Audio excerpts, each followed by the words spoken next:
Welcome to the Weed Out, where we weed out the nonsense and talk bullshit in our backyard. I'm Spencer Fox Peterson. Today, this episode is just going to be me. We're going to do something a little different today on the Weed Out. Instead of a little more investigative, journalistic type things, we're going to have a concept episode, kind of more like a verbal essay.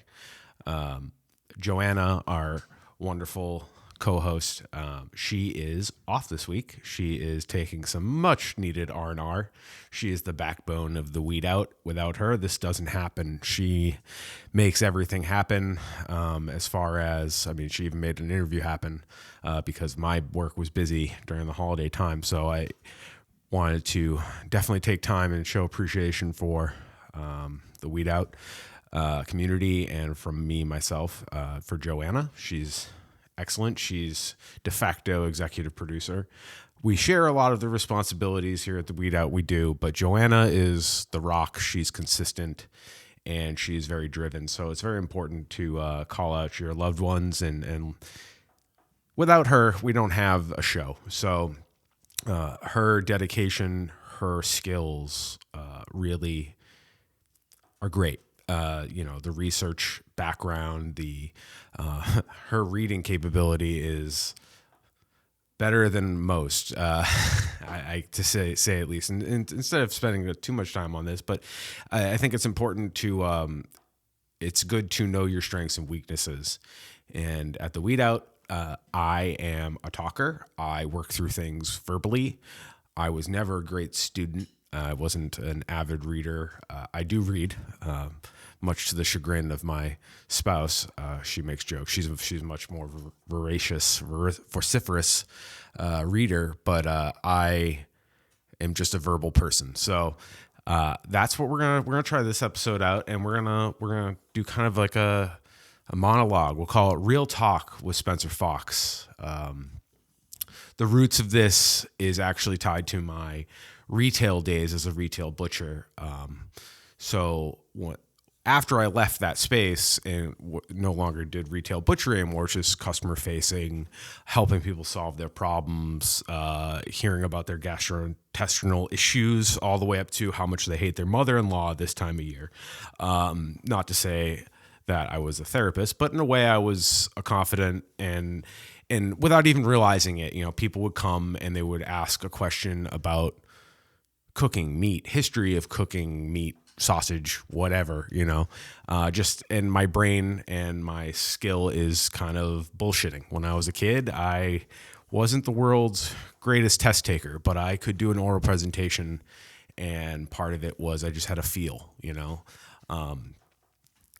So the reason I wanted to bring up Real Talk is there was a joke at the shop I worked at that, Spencer, man, it's like he ends a story or ends a point about why they call it this or why they call it that. Like, why is it called Vice Versa, which is a white sausage? Like, I'd go into a little history spiel about that. And I'm like, and that's, why it's not German, it's Bavarian. And I'd like take a sip of my drink, make some sort of punctuation and walk away. And the joke was, that's Real Talk with Spencer. So I figured I'd kind of bring that style here to the podcast, give it a shot, and kind of wanted to talk about one of my biggest pet peeves. And we're trying to bring good news with the Weed Out, but I also want to grab the listeners, potentially friends that I know in person, and I can be insufferable if you get me on this topic at a bar. So this is the chance to share with everybody how I really feel in a contained space when you're in a good headspace to hear this. We live in a world that it's all based on whiteness, the concept of whiteness. What is that? It's not just skin color. Yes, of course, skin color is very important, but it's about power. It's about purity. It's about civility. It's about the quote unquote, the way things are done. The eco-fascist statement of it's human nature to be greedy, which is all bullshit. Truthfully, humans are social creatures. If we weren't social creatures, we would be isolationists. Like, we'd be isolated. We wouldn't work in groups. We wouldn't have teams. We wouldn't play team sports. We wouldn't do any of this stuff. And even a single athlete, like a tennis player, for example, they have a team, their coaches, their support system. So it's like even the individual sports, it takes a team, and anybody worth their salt that's successful in anything knows no man's an island. And we live in this culture. We're steeped in it. It's every day what we call normal, and it's actually abnormal in the history of human civilization. We're social creatures. To have hierarchies and silos of governments and press, this is the world we live in. It's the frog in the water. You put the frog in when it's lukewarm, you raise the temperature, and before you know it, the water's boiling and the frog doesn't know any wiser and doesn't get out. And that's where we're at. So when we talk about, trust institutions, trust the police, or you're looking at your Twitter feed, your Facebook feed, and Mass Live or WWLP, our local quote unquote publications of journalism, which are, part of a bigger conglomeration in some way. So it's not really truly local. That's why it's important to support local journalists, because we're getting our fingers in stuff. And hopefully we're not have the same profit motive as the owner class. All that to be said, we take a lot of things for granted. For example, you're scrolling on your Twitter feed, you're scrolling whatever. You open a newspaper, or you're at a gas station and everybody's talking about, so for example, last week or last month, there was a violent incident at MGM Springfield where an upset person was smashing windows and being violent, truthfully. But how much time and resources the police put in to telling the news, and the news regurgitating that fact, and then we spend all our time punching down on this one individual. But we're not talking about the wage theft. We're not talking about the other issues that literally affect us all. Our healthcare premiums. We don't talk about that's a crime. Not having clean drinking water, being ignored, the amount of lead that's in Holyoke, and nobody wants to do anything about it because we don't have any money and we're not worth it. And there is no war but class war. So all that to say, we're swimming in this thing. This is just what it is. This is baseline. I'm not going to have a conversation with anybody ever in person or even here. This is the baseline. I'm not going to debate that. That's it. The debate's over. The debate won't start if somebody won't come to me with that. Listen, this is it. We know profit motive drives everything. There's no big conspiracy. There's no mastermind pulling strings. It's just profit motive. So having a discussion about economics and all that stuff isn't really my forte. So I don't get into the whole what system would be perfect. I just know that profit motive above all else ends in exploitation. It's plain as day, and we all swim in it. We accept the fact that our boss, who likely had some inherited money or had something to leverage to get money, to be able to own the trucks to do the thing, right? Whatever you do for a living. You work at a flower nursery or a plant nursery, and your boss is making hand over fist over money for you, and there's still the same amount of hours in the day, all right?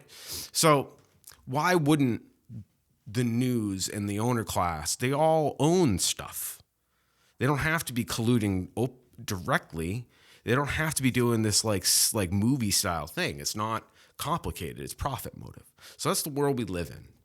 But where we participate is the spending more time talking about the robbery at the gas station and how we need to crack down on crime.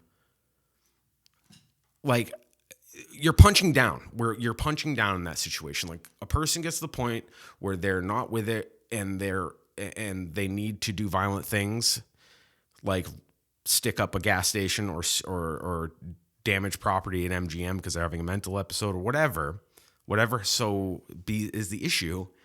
Why are we spending all this time focusing on this one individual? It fits right into everything else in America. It's all about the individual. If you work hard, you can rise. Well, if we all work hard and we all rise, then there's no one on the bottom. So we know that's a lie. You always need somebody on the bottom in this system. It's an MLM. It's a pyramid scheme. And the reason I want to talk about this stuff is because we swim in it, we accept it, we literally we're propagandists in our own right. And unlearning this stuff is hard. And if anybody, this might be a good time to remind everybody or tell everybody, share with my background, though I'm a laborer and a food service worker, I literally sweat every day. I don't use my brain as much, which is why you guys have this show, because I need to use my brain somewhere, and here we are. And you're welcome for that. LOL.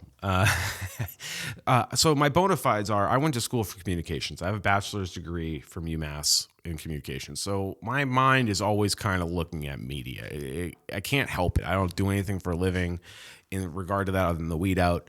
But I noticed patterns and trends in the media. And, this is a good time to shout out some journalists that I follow that help me understand these things. I'm not coming to these conclusions on their own, on my own. But we're all propagandists. We're all spreading this bullshit, whether we realize it or not. When I've had personal friends in my life scold me for being angry about unjust things in public. And it's like, you're more mad about the civility, and you're trying to say you're an ally to non-white people while using civility on an uppity white person. You're trying to keep me in line as a white person. You're trying to tell me, Spencer, oh no. And it's not, for me, in this particular conversation, I was upset because race was never brought up by me. I was talking about working class and poor people mostly. It was like, this technology the Northampton PD is going to bring in, this isn't good for us. This is bad. This is a dragnet. This hurts everybody. And then it was about race. Because, again, white people, we cannot understand this. We can't untie this. And even well-meaning people, they're well-meaning. I don't think people are bad. I just think it's so beaten in after 400, 500 years of these lies. And it's normalized. And you can have a white face a black face on white supremacy. You can have a female face on misogyny. It's possible. We see examples of it all the time. And I also don't want to focus on those people because it's not my place to tell non-white men what to do, right? And even telling other people what to do, it's like, I'm just going to do my thing.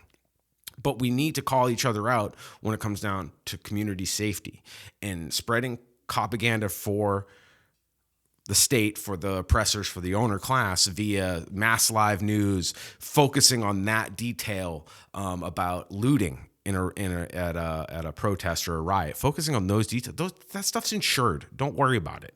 And it's nameless, faceless corporations for the most part. Yes, mom and pop stores get hurt, but they're still operating in the same system we are. All right. I can respect the people I've worked for, but also understand they exploited me. Whether they realize it or not, that was the end result. This isn't a debate about, did you mean to? It happened. And that's the history of the United States. We have to face it, and we need to address propaganda first and foremost, because this is the stuff, it's so insidious. You can't click, I swear to God, you scroll on Facebook, you look at a thumbnail, it's Kitten Cotton Tree said police spokesperson, and they put a police car in the thumbnail. It's these subtle things, right? Telling kids, bringing cops to schools and saying, you can trust these people. No, you can't. They're agents of the state. They are legally allowed to lie to you. Fact me on this. They can lie to you, all right? They can, in like 30-something states, they can legally sexually assault you while you're in their custody. There's loopholes and protections for them. They have qualified immunity. The law means less when it comes to holding them accountable. And the reason for that is because if they hold them accountable, this awful culture of white supremacy enforced through policing and then reinforced and normalized through propaganda, right? I'm not a big proponent of burning motherfucking buildings down and hurting people physically, right? I'm not going to also say being nonviolent is the only way, because history says in A lot of people I respect say, unfortunately, violence sometimes happens, right? It's part of it. But the violence is being done to us. This is the water we're swimming in. It's micro cuts, paper cuts. And I take personal offense every time I see some hack journalism where they're literally regurgitating what the police PR person said. And why do the police have a PR team? You know, Holyoke doesn't even have a full-time grant writer for programs, but they got one in the police department and they got a PR guy. Why? A lot of time, a lot of money spent on this stuff, and it's only to the detriment of the working class. Okay? It hurts me. It hurts you. It's worse for trans people, for gay people, for black people, black women especially, indigenous women.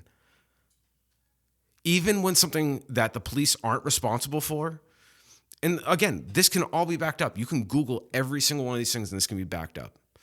The rate of looking for black and indigenous women compared to like white girls by the police, the police aren't responsible for the people going missing, okay? But like the resources they'll put in to go save a little white girl because of propaganda, because then they can prop that person up as a martyr. Another way you see propaganda, right? I see a story about an officer who died in the line of duty, whether in a car accident, through shooting, drown. Sometimes they die of COVID. Like that's counted as, and remember that's counted as stats on their death. So all the stats are skewed. So they count COVID deaths as dying in the line of duty, for example. So they bump up their own stats, all right? But I see a story about somebody, an officer dying, and it's made up to be this huge thing. Right? They're not even the top 20 of deaths by occupation. Huge thing, martyr, toughest job ever, so dangerous. And they use the death of somebody to justify their bloated budgets, their dangerous conduct, the actual concept of policing, throwing people in cages. The amount of violent crime is minuscule. Mostly we're dealing with mental health crisis, poverty, trickle down of poverty, stealing, whatever.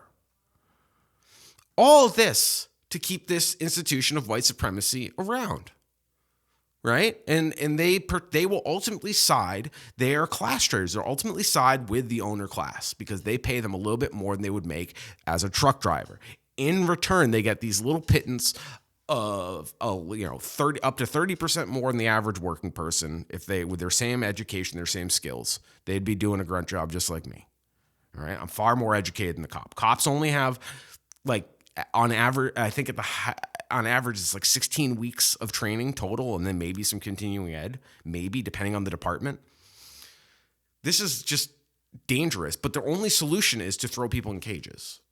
Why are we allowing the state? I thought this was the land of the free. We're throwing people in cages when most of this crime is not violent. And the benefit is profit motive. That's why the propagandists at WWLP and the local police, they work together. It's not a collusion. It's just, profit makes bedfellows, right? And protection of said profit. It's an organized racket ring. And propaganda is the thing that we participate in. And that's what we can control. Stop clicking that shit. Even to mock it. Call out your friends. SVU, Law and Order SVU. Bum, bum, bum, bum, bum. That's not what cops do. It's a lie. And that the creator of that show had said that it's about making cops look good. It's straight up propaganda. All right? We spend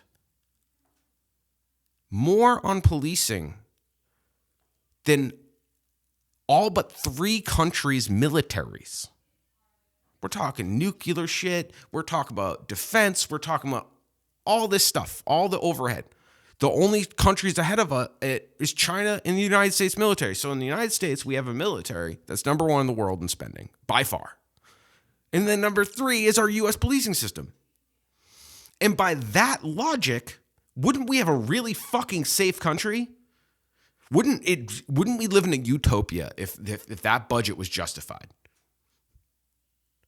No. Instead, we have leeches on our tax base. that uphold the owner class, down to Eric Sewer in Holyoke. And the mayors are in on it. And it's not a big deal. It's not like this big grand scheme. It's not a movie. It's just profit motive and protecting status quo. So we have the third most invested in military roaming the streets of our own country against its own people with an incarceration rate that is 25. We have 25% of the world's incarcerated in the United States. 25%. This is fact me and fuck off. Like we have, with only 5% of the population. Think about that. We have the third largest military in the world is domestic U.S. policing. Okay. We have 25% of the world's incarcerated with only 5% of the world's population. We live in a police fascist state. Okay. And it's up to all of us to call out propaganda, to stop participating in it. And that's, that's Real Talk with Spencer Fox. That's what I wanted to get across this week. So thank you for joining us. And please tune into The Weed Out. Please follow us on all social media, Twitter, YouTube, Twitch, whatever you like to do. We're going to get all that stuff really ramping into gear in the next year. We have some cool stuff coming up. Please, if you want to donate or help fund local media, we have a Patreon. But if you don't want to help us monetarily, that's fine. Money's tight. I consider this my duty. And it's also my duty to my loved ones so I can focus somewhere and they don't have to listen to me rant endlessly. So this is a win-win for everybody. And we want to bring in call to action. We want to highlight workers. We want to highlight other journalists doing really good work. And that's what we're going to do here at The Weed Out. And so you can go to our Patreon. You can support us there. And if not us, you can check out The Shoestring and multiple other journalists that work with The Shoestring freelance. Joanna and I are freelancers with The Shoestring, shoestring.org. We recently wrote a piece that accompanied our Lady Killigrew episode. So again, thank you for joining us. Thank you for listening. Next week, Joanna will be back, and keep weeding out the ghouls.